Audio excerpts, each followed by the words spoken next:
Welcome to Podcast 24. This is Mike Netzer. I am coming to you in this audio-only version. David Liggett is with me as well, virtually. Today we're going to be talking about the coronavirus and its impact on the data center industry. Its impact on this podcast is that we are audio only and not video, as we are not in our office. And we'll be talking about some of the other things we're seeing throughout the industry as they're reacting to the shutdown, people working from home, and its impact throughout the industry. So stay tuned for that coming up next.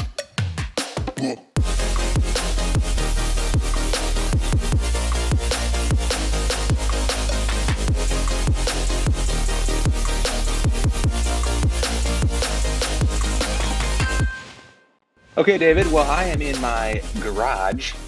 My kids are all home from school, as I know yours are too. What has that been like for you over the last week? It's been great, Mike.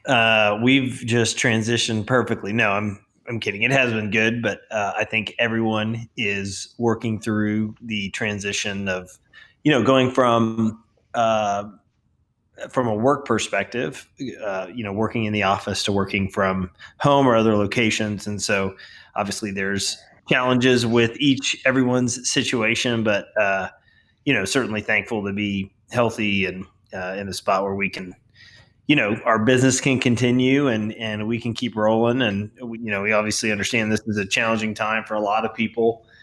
And so, our prayers and thoughts are certainly to hoping that, those that are sick get better and, those that have lost jobs are able to find other, jobs down the road. And, I think I sent some out on social media yesterday, just talking about how thankful I am for our team and their maturity in this. And so, but that's where we are today. And, I think we're all cognizant of the fact that there's really no timeline to this right now. And every day you kind of wake up in a new reality. So that's what we got going, but excited to dig into our conversation today. And, certainly it already has, and it will impact our industry in probably good and bad ways. And so I am excited to get to talk about those different things. Yeah, I think it's crazy to think what this would have looked like 10 to 15 years ago when the virtualization infrastructure was not in place. I mean, I was just starting to do a little bit of work from home on some of the teams I was on, I think maybe 12 years ago. But again, we've been very fortunate not to see a ton of interruption, other than the fact that, again, I'm in my garage. I think you were trying to send some email from your car earlier, but the tools are in place for us to continue work with minimal interruption. Again, knowing that's not the case for everybody. Anyway, so we'd love to talk about. We're still talking to folks, and a lot of people are calling us and asking, like, "Hey, what impact is this going to have?" And so we've started to, again, that's why we want to have this podcast and not delay it. But we've started to see what the impact may be. So I think what would be helpful is just talk through some of the different types of people we're talking to and what the impact has been for each of them. So we'll start with, first and foremost, people who are operating data centers. What does this look like for them? They're pretty secure facilities, obviously, for starters, that don't have a ton of people in them. So right off the bat, the impact was a little bit less for the data centers. But David, what are you seeing when you're talking to folks as far as how is this impacting their operations, their sales operations, their development operations, anything that they might be, looking to undertake this time? Yeah, one of the things that we mentioned in a podcast, I think it was a podcast, Mike and Rhett, you can go back and figure out with the show notes, maybe including this in there, but like data center users, how does a data center user go through the process to select the right data center provider if they have an infrastructure requirement? One of the things that we mentioned there that was so important was understanding the data center provider's operational team, their operational experience. And that is what you're seeing on display today is, how does a data center operator handle this type of event? Our world, in the data center industry, we plan for a lot of risk around, from a site selection standpoint. And if you're listening to this and you've done site selection work, you've looked at flight paths and proximity to railroads and, proximity to other business types that might be a risk to a data center facility operating appropriately. This is one of those things, like a global pandemic, that not many people have had on their radar. And I think one of the really encouraging things is that our industry, I believe the data center operator industry has responded extremely well to this. They've had to do things very quickly to make sure that operational teams can still get into facilities while also monitoring the health of the people that are coming in to assure those that are in the facility or will be in the data center in the future that that this virus is not coming through the doors. So I think that operationally they've done a really good job thinking on the fly and figuring out how to keep these things moving, without any interruption. And if anything, our space has only increased in demand. I saw a number of articles yesterday around just screen time usage on iPhones. Increases in the amount of things, in the amount of instances of something like Microsoft Zoom or FaceTime on iPhones to continue meetings. We use Slack, and a lot of other companies do too. And so that you certainly have seen an increase of infrastructure usage, which only puts the data center operator, in the middle of making sure that their operational teams continue to function at the highest levels. And that's what we've seen so far. I think we'll continue to see that, but it certainly has been, it's been a challenge, and one that the data center operator community has really had to get their arms around and figure out how to maintain order and operational functionality in the midst of this. Yeah, I think I've seen from some of the folks I've talked to is like there has been, and this is more of an ancillary thing, but an uptick in requests for remote hands as people are just not wanting to go out, or they're being instructed to by whatever municipality they're a part of. So that is one impact. Dave, we talked a bit the other day about if companies are in the middle of construction right now, or maybe on the cusp of construction, any impact there? Have you heard anything around those types of activity? Yeah, I think there'll be challenges, there could be challenges with like labor down the road. We've talked a lot about, one of the things, especially if you track the hyperscale market, that, we've spent a lot of time really analyzing and understanding is the importance of supply chain. And so, data center operators have spent, countless hours and, money making sure they have a supply chain that can deliver when different facilities and capacity needs to be delivered. And so, at this point, I know there will be some challenges there. I don't think we've seen anything where, timelines have been missed or anything like that yet. We're still really early in this, but I also think that, there's ways that data center operators can flex resources to assure themselves that timelines, the most important timelines, are met. So I don't think we will see that impact for maybe a little while, but at this point it hasn't been major. I just think those are some pretty high level assumptions you can make. Going, hey, if people are sick and they don't show up for work, that's one challenge. Then there's that's just one side of it. The second side would be, hey, if people need to stay home, they stay home. Now, the data center industry has been, at least in the U.S., and this is a state by state basis, I believe, but most of, at least I haven't heard of any state or municipality that would say that data center infrastructure is non-essential. So everything really that we interact with in the data center space is considered essential business. So, I think that right now things feel as good as they can given the circumstances with the data center operator community and what they're putting out in the market today. So, and I also just want to mention, the first quarter pre-coronavirus was, at least across the U.S. and in Europe, was strong, from a demand perspective. So, I believe that if there's a slowdown in infrastructure take up, it would be in 2Q, but we're seeing, companies that haven't seen this type of growth because of the issue.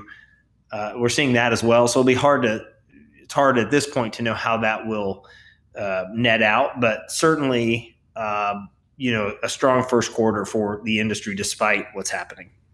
Okay, now let's talk about the investor, someone who is providing money, financing, et cetera, to the data center operators, or is investing in the space, on the equity side. But if what are you seeing as far as, are they changing anything that they've been doing, for the last 6 months as a result of the coronavirus impact?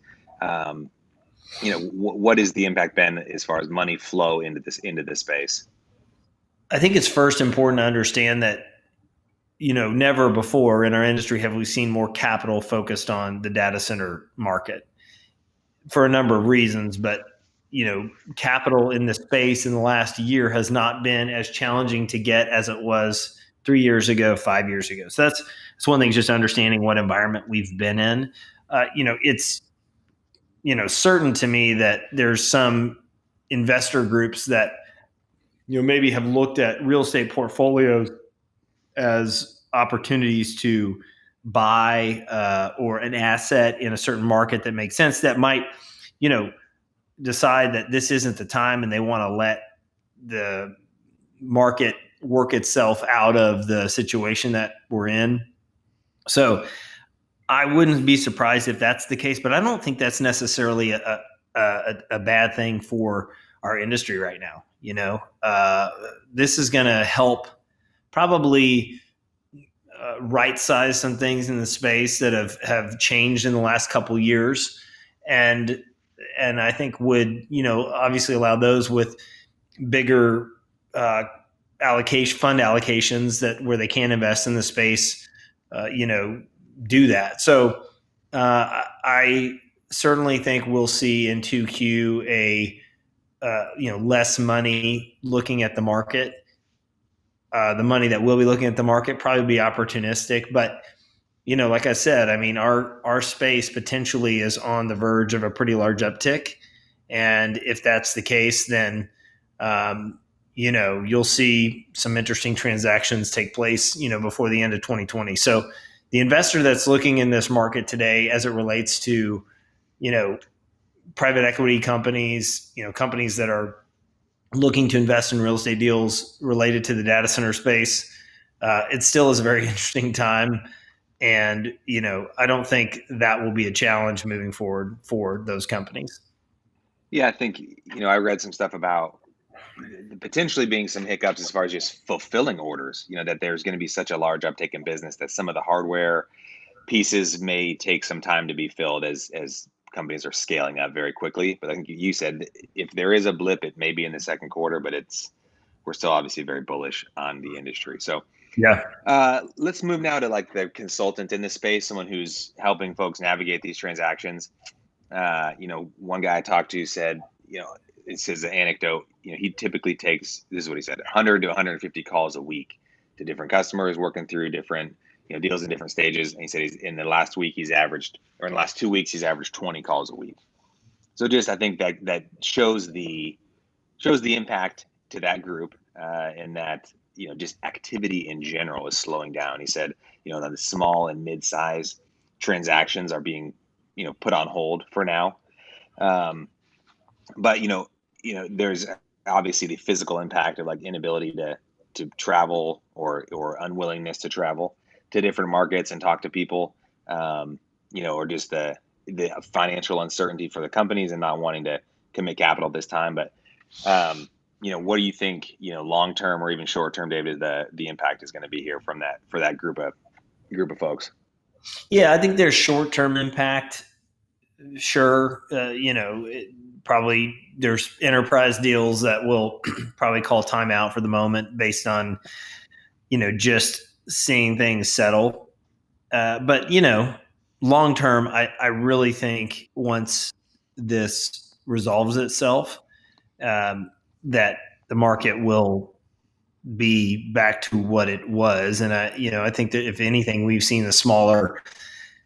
As you think about from a transactional perspective on the data center side, the 100 to 500 kW deals in the market, I think we've seen those companies depend on the data center providers more today than they ever have. So my perspective on that would be that comes back. But yeah, from a short-term perspective, companies are trying to figure out what, the next 3 months are going to look like.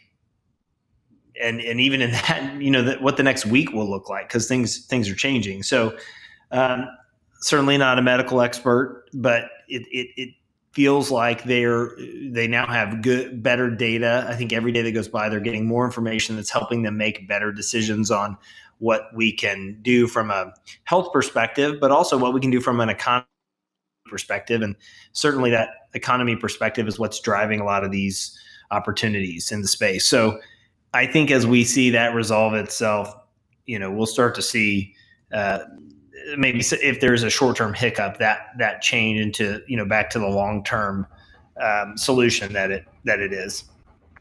Is there anything? I mean, again, this is the world you came out of. So, what would you be doing in this time? Again, you're not trying to exploit the disruption in any way, but you're trying to be helpful to your clients. And so, what do you think would be most helpful to those clients as far as who have the uncertainty as far as their IT infrastructure? What would you say to them?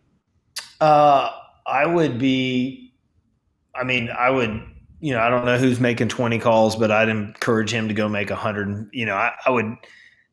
I would change from being the call taker to the call maker, and I would be calling everybody. I mean, everybody has problems right now that you can help solve. And, uncertainty creates opportunity for people, and you just got to know how to approach it. So, I would be calling a lot of people and just checking in with them, asking them, hey, how are ways that we can be helpful? What's your current situation? What are the things you're looking to help solve? Gotcha. And then, that kind of dovetails into if you're the user, if you're that end user who's making decisions, as we mentioned, a lot of them are pressing pause on projects that are in place.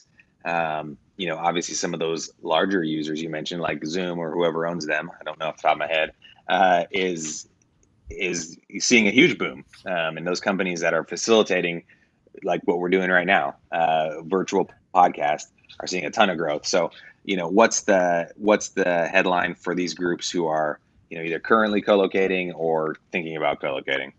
I think that's a good question.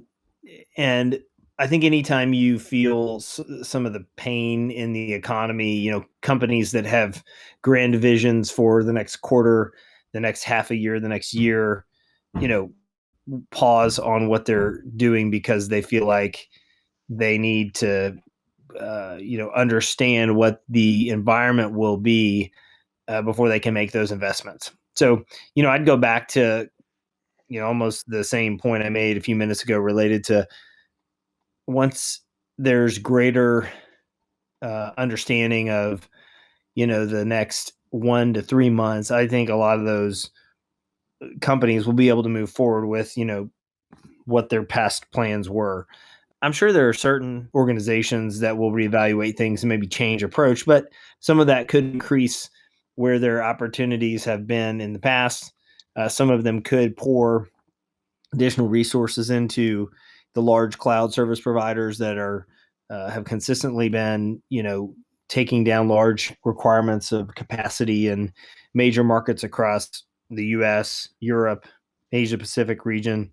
Now starting to see in Latin America, and it might just increase that. And those companies traditionally have been leasing that capacity from larger data center operators. So hard to say at this point, but I do believe once we've got some more clarity around the next 30 to 90 days, you'll see, deals that maybe were paused come back to the table, and users kind of get freed up back from, hey, we don't know what the future is going to be like, so we need to pause for a minute, into more of a let's get this done and let's continue the strategic path we were on before.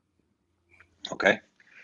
Very helpful, David. I think that provides a good perspective on, what the impact is. I mean, it's huge. I mean, I think we've never seen anything like this in our lives. And I think I keep telling my kids, your grandkids are going to ask you about coronavirus, and just the magnitude of the impact. So appreciate your thoughts as always on, industry specific impact, and even down to the specific person in the industry. So, any other thoughts before we shut this thing down? I think there's a couple things. One, I'm very privileged and I think proud to be working in this industry right now. I mean, right now, our space is the industry that's keeping the world going. And I don't mean, I just mean with the infrastructure that's in place, allowing, all of the things, all the online companies that have been able to surge during this time have been, because of their IT infrastructure. If you look at the companies that are hiring, and granted, some are specifically related to healthcare initiatives, which makes sense. But if you think about, things we've heard from Amazon, from Walmart, from Domino's Pizza, which I'm not sure that says good things or bad things about our culture, but that we're ordering a ton more pizza now. But my point is, all these companies have invested in IT infrastructure that has allowed their businesses to grow during this time period.